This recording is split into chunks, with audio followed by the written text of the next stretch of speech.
vay gülüm Rena. Süreki ecezide vay gülüm Rena.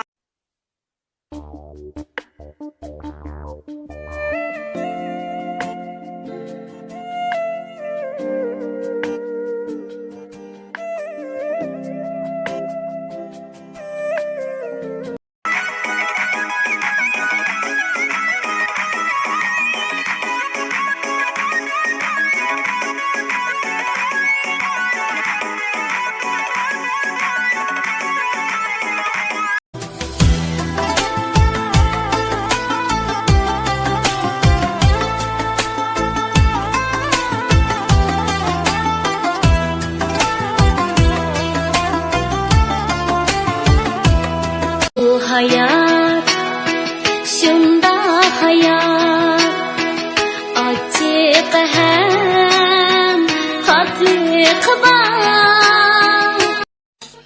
Güppürü güppürü şimdi otla yanayar. Güppürü güppürü barar işip yanayar. Güppürü güppürü şimdi otla yanayar. 这就是生活呀，连空气里都是金钱的味道。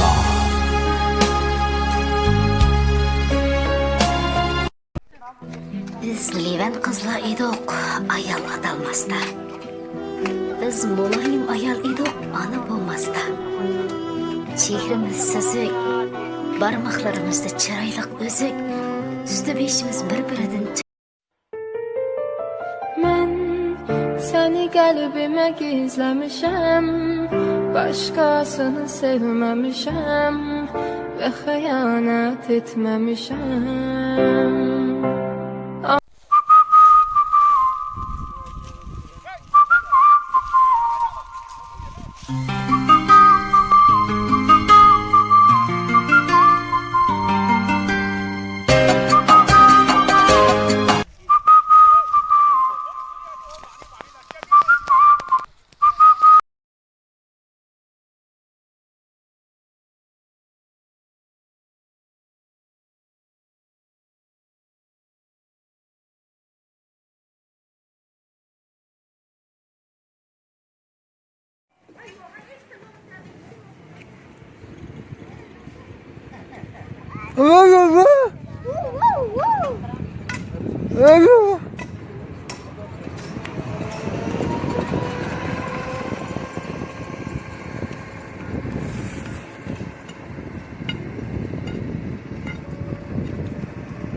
bana Tikini kolga kire